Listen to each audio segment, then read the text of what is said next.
pris service le jeudi dernier suite à la confiance qui m'a été accordée par le président de la République à mon nom, ministre de l'Intérieur et de la Sécurité publique.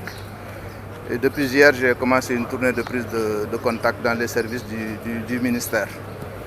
Hier, j'étais dans certaines unités de la police et aujourd'hui, je suis au niveau de la Brigade nationale des sapeurs-pompiers, en tout cas au niveau de son état-major, où j'ai été accueilli par le général Mamadou Ndoye et tous les officiers qui composent son état-major, mais également les sous-officiers et militaires du rang qui sont au niveau de cette caserne, étant entendu que la Brigade nationale a une implantation nationale, comme son nom l'indique, qu'il y a d'autres unités et donc forcément il y a d'autres casernes un peu partout dans le pays, comme vous le savez.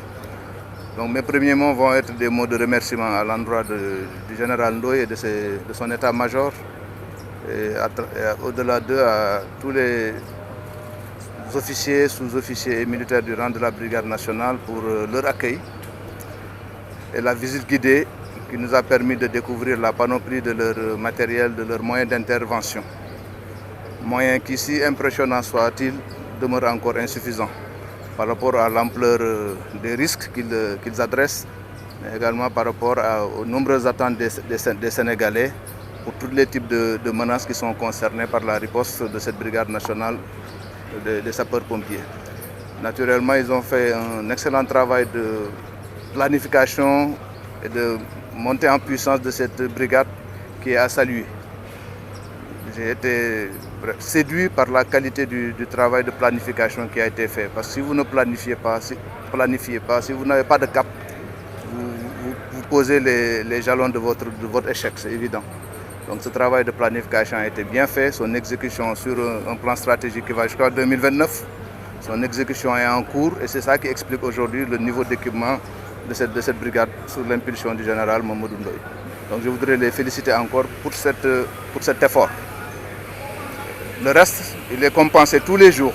Les manques qu'ils ont est compensé tous les jours par le courage admirable des hommes et des femmes qui servent dans cette unité d'élite. Rien que la devise de la brigade suffit pour résumer leur sens du devoir. Sauver ou périr. Il y a très peu qui auraient choisi. C'est une vocation. Et eux, ils ont choisi parce que c'est d'abord des militaires avant d'être des pompiers. C'est des militaires, donc si vous superposez, comme je dis souvent, la devise des sapeurs-pompiers sur celle de l'armée, ça vous donne un sens du sacrifice très élevé.